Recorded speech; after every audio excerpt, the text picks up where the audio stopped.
And for the rest of you in the audience, thank you for your great questions. So I will direct some of these to our panel members. So the first question is for Obi. So Obi, how comfortable have users reported these headsets being? Have there been issues with using it and sleeping comfortably? Yeah, that's a great question. So they are not comfortable, and I wouldn't recommend sleeping with an EEG headset. We actually looked at a sleep intervention in the very early stages of the project. And I believe there's a French startup, and I think Philips made one that you're supposed to be able to sleep with. I don't believe you can. I think it's too uncomfortable. So they're more comfortable than wet electrodes, but they're still pins that you're sticking in. So the idea is that this would be like a 10, 15 minute test. In our studies, we were doing like 45 minutes and people weren't, they were fine with it.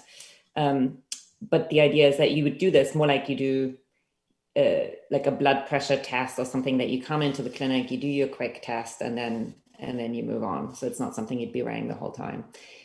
For other applications, if you want to do something like seizure detection, then obviously something that you could wear the whole time would be advantageous. Great. And so while we're on the topic of the headsets or of the EEG headsets, could you also speak to how the data will be processed from the headsets? So a couple of additional questions. How are the predictions done? And are you using pre-trained models embedded in the device for real-time prediction, or the data has to be uploaded to a cloud or manually downloaded? Yeah, no, we uploaded everything to the cloud. So we didn't do anything on device. You could do that. So that absolutely could have been like a next step. But at the moment, it's all cloud-based. So the models are running in the cloud. We trained the models. We did both supervised and unsupervised learning. So for the supervised learning models, we trained against a SCID. So like we got a psychiatrist, a clinical psychologist to do a SCID, and we trained against that. We got pretty good results on the sort of first task, which was just a classic classification task of, does this person would this person hit diagnostic criteria for MDD or not? We were at about 90% sensitivity and specificity. So it's kind of similar to PHQ-9, I guess, compared to the psychiatrist. But I think Helen mentioned like the intra-individual differences. Like we actually started looking much more longitudinally, because I think just as a diagnostic, it's quite a lot of overhead to put on an EEG headset and sit down and do a test, etc. So what's more interesting is actually to use EEG over time, because it has some interesting predictive qualities. So Greg Heichuk at FSU, for instance, has done some studies with adolescent girls where he was able to predict which ones were going to get better. And we saw that. We had some models looking at that as well. So I think that's like a different angle, rather than sort of like saying we're going to look at diagnostic. It's actually more interesting to look at patterns over time. Sorry, and then we use supervised techniques, because as those of you who are doing machine learning in mental health know, the label's problematic, right? It's not like in radiology where I can show the same image to like 5 or 10 different radiologists and then get to some consensus view, right? I can only do one psychiatric assessment per person. Yes, I could record it and have someone else assess it, but it's not the same as if you're doing an interview. So we thought, given like how imperfect the labels are, there's no gold standard label in psychiatry, I would argue. It's silver standard at best. What can we do actually with unsupervised learning, where we're just looking at the emerging patterns? Yeah, great, thank you. For all speakers, how do the public health solutions and tools applied in one area of the world generalize globally? Are there tools and solutions that are likely to work across contexts, and how do you determine this? I could take that on, Mona, to begin with. Great, thank you. Well, I think just like any other modality of diagnosis or treatment, there are some things which are generalizable and other things which need some adaptation or at least testing. My feeling is, based on the experience, whatever little has been accumulated, that the generalizability is actually fairly high. fairly high for example, for digital phenotyping, fairly high for the capacity building. In fact, the very fact that we made the MHGAP intervention guide, which has actually been translated into more than 20 languages and used in more than 100 countries, really proves that there is a lot of generalizability. But just to add as a footnote, there is an adaptation guide which people are supposed to use just to adapt in terms of the concepts as to what the locally known concepts will be. And that is there for the evidence-based treatments. When it comes to, and I'm not an expert in AI, but I would just add that when it comes to using data to actually make algorithms, there is a lot of scope for using local data, because it just depends what is being fed in the AI algorithms. And there, I think I would strike a lot of caution, because if you're using data from one source and applying it to another locality, another population group, another time period, it will really create a lot of problems, and it might actually lead to false results and even counterproductive intervention. So one has to be very careful about that. So it's a whole range from very generalizable things to some things where there will be an extreme caution before one uses it. Over. Yeah, I would agree with that. I would say the models, right, would be applicable in various different settings, but it's definitely worth collecting data from local populations. So that models will then be deployed. And also really thinking about how to make the input as diverse as possible from the beginning. Yeah, I think one way to go about whole digital technology and, in the different part of the world, standalone digital technology may not survive a long. I mean, just push it like let's see in AI or ML in radiology, oncology, may be difficult to get through because of not only technology is good, because of other things around the laws, rules, regulation, court cases. I mean, no psychiatrist will use stuff to scare the court, cases. Till, for example, till telehealth was legalized in India, nobody was doing telepractice at all, because at the end of the day, if you go to court, who sues for something? So there is also support from the local governance is very important to sustain it and take it up further.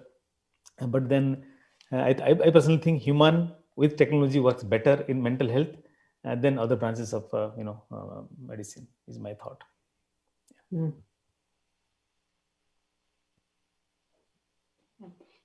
And I'd say the AI is not going to replace any doctors.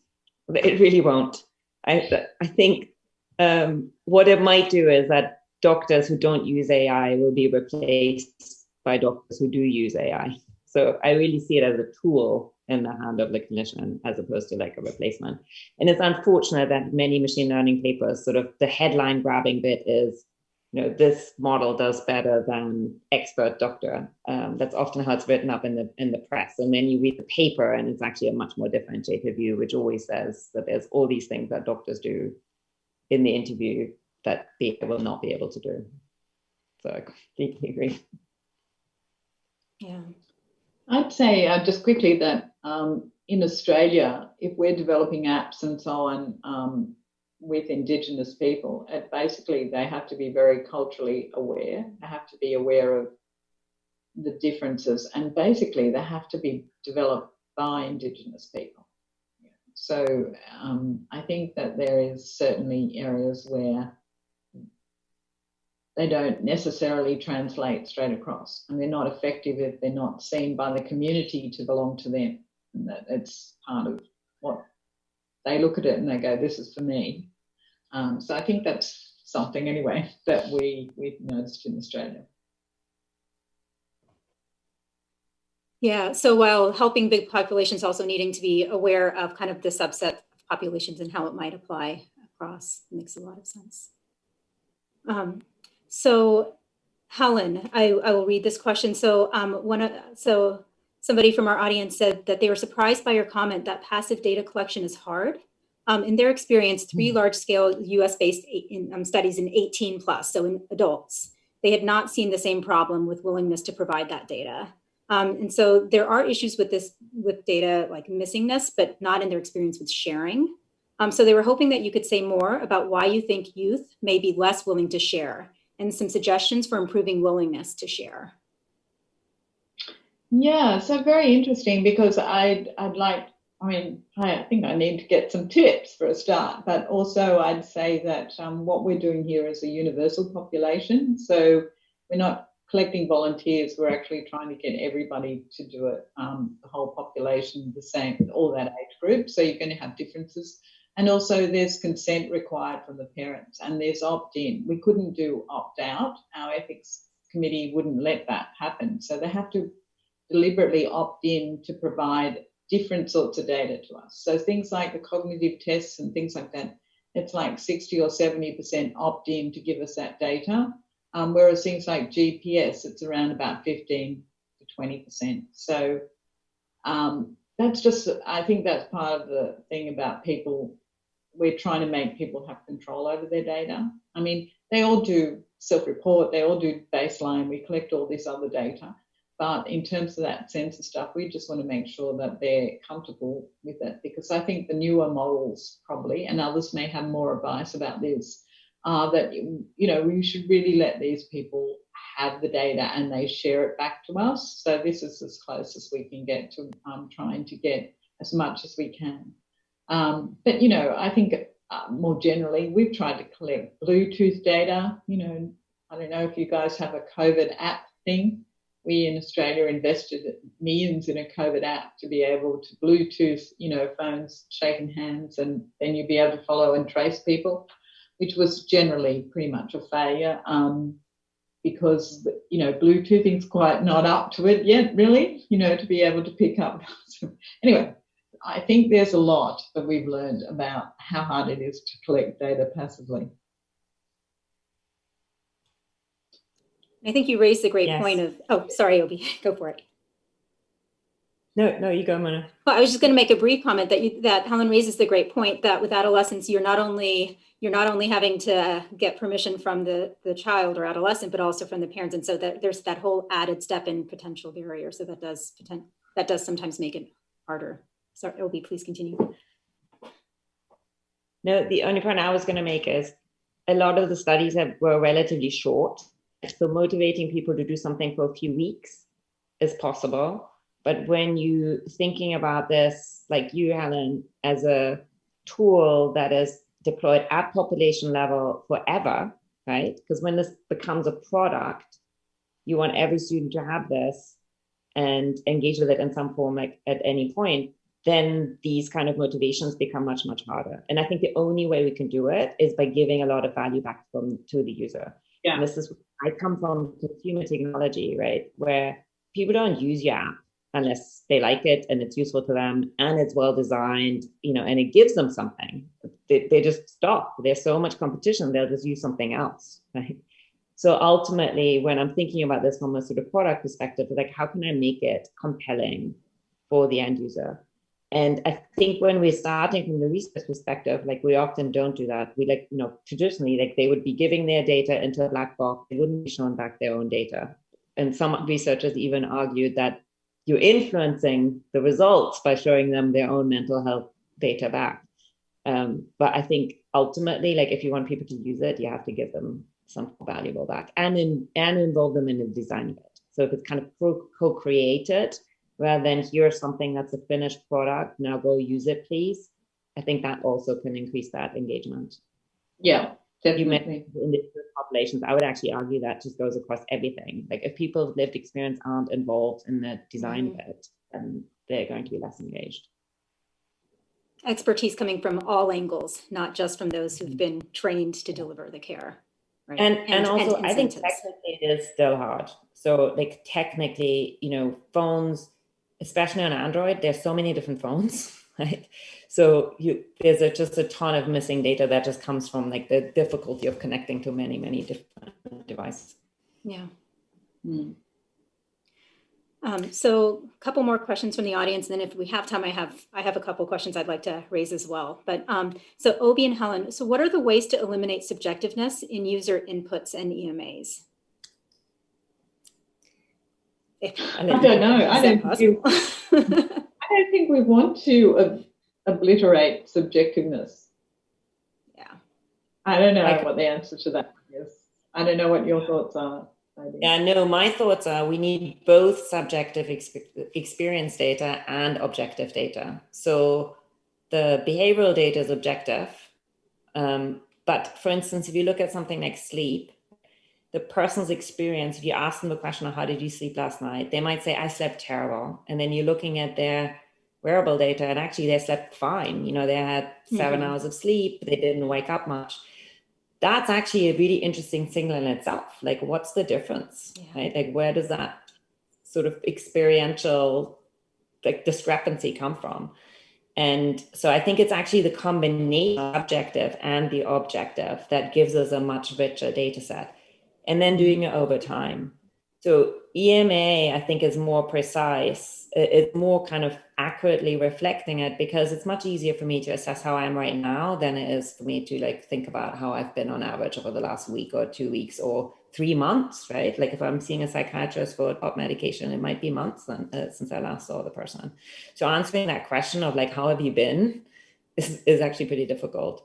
Whereas answering a question of like, how are you right now, might be more precise. And then again, if you go back to the personal baseline, right, it doesn't really matter whether that person is like completely misassessing their sleep, but they probably have like a consistent bias.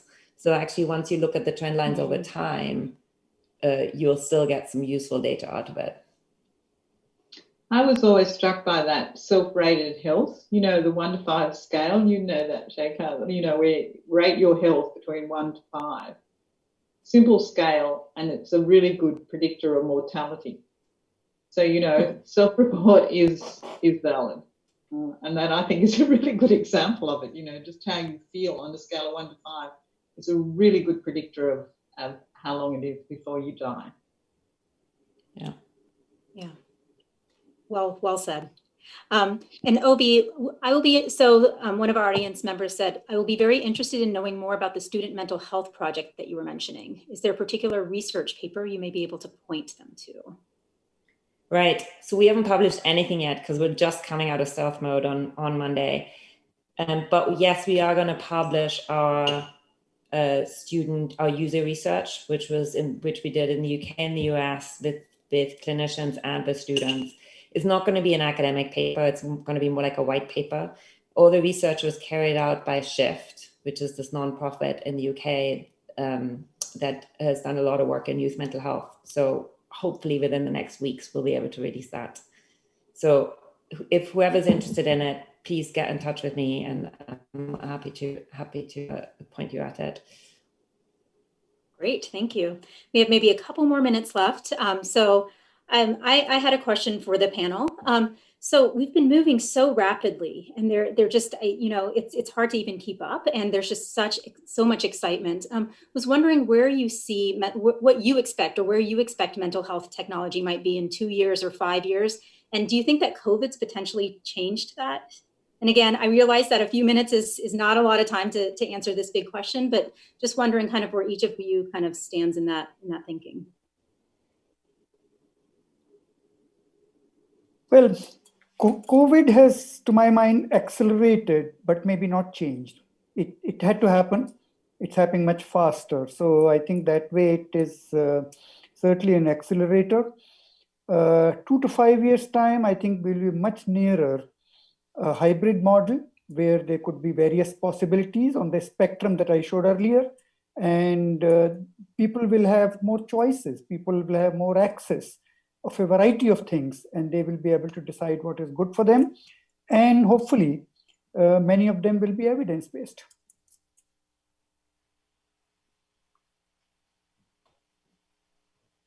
I mean, so I think this is a like double-edged sword. I mean, technology may work, may not work. Obviously, COVID has increased the potential, specifically in low-income countries. You know, it has gone very big way.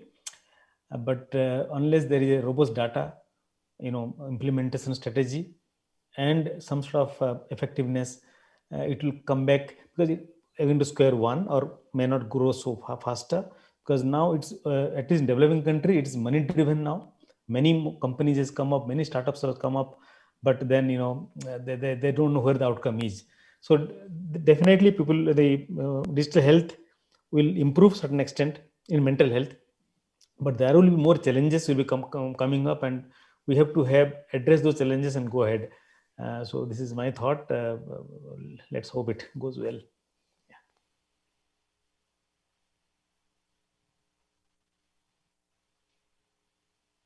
Maybe I'll just make a comment that here in Australia, obviously, the government threw a lot of money into telehealth to be able to bring people into face-to-face care.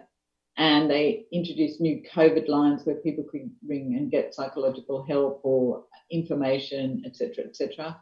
But I think they failed to really take the view that you could amplify the amount of care that can be delivered by one health professional. Just as Shekhar was saying before, you can't just do telehealth like that. It just doesn't actually improve anything. So we're trying to think about the ways that we can expand our services so that we already do blended care, but I think blended care is going to make a difference. So I think there's been a shift in the trust factor. I think people now trust technology more, and that might be quite an important factor. Yeah. I think there's an increase in user acceptance. Certainly on the clinician side, right, where people were very resistant to doing telepsychiatry. Whole health system needs have flipped overnight. And interestingly enough, whilst in non-mental health, the physical visits have gone back up again. And I think telehealth visits have dropped below 30%. This is EPIC data that you can look up. In mental health, it stayed relatively high, so at about 70%. So that would be really interesting to see whether that's a change that we're not going to go back on. And then the other part of it is what I'm hoping for that we'll have in 5 years' time is that we'll actually make some of these technologies work. At the moment, they're still sort of in the lab, right? And I think Helen, you said like making them work in the real world is very different from making them conceptually work in a study. So how do we take things from studies into actually broad adoption? And there's going to be a whole load of issues that we'll uncover once it's out in the real world. And I would say that's both on the measurement side, so like making things like digital phenotyping actually work, as well as on the intervention side. And the interventions is just going to be about how can we get more real world data to see whether they're working at all and who they're working for. So unless we have sort of measurement at scale, we won't be able to do the digital interventions at scale either. So that's my hope, that we can actually crack that nut, because they're very interlinked. Makes a whole lot of sense. And no piece of cake, right? No, but no, it's hard. Tech is hard. Yes, obviously being sarcastic because that. Well, because that year, if it doesn't work first time. But again, it seems like there is so much promise, and yet again, for something that can have such high impact, it makes sense that it's not going to be an easy path forward.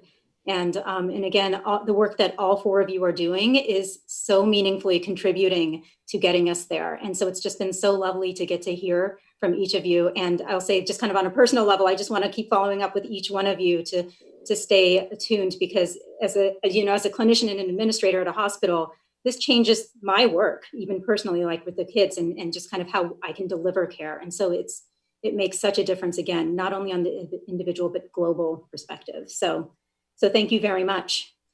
And so it sounds like Rachel is going to be popping in to give a message. And so she's asked us to stand by and await her arrival. She should be coming in any second now.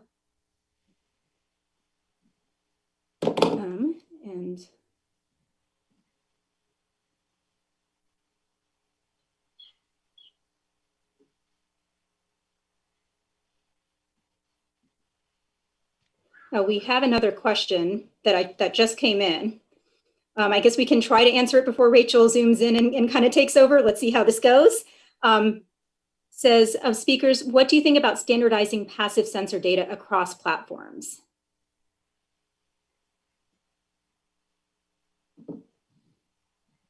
Across platforms like Android, iOS, or across different platforms because there's so many different groups building these sensor platforms? There's not.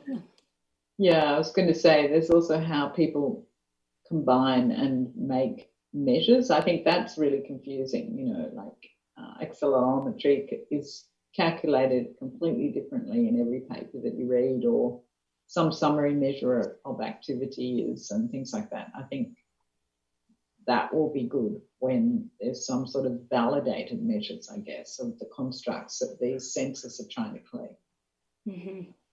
Yeah, that's right. So kind of it's the pipeline from the raw sensor data to the feature that is actually the thing that we do need to make some decisions, right? So like from the how do you get from the movement data to detecting whether someone's woken up, for instance? So standardizing that, I think, would be interesting.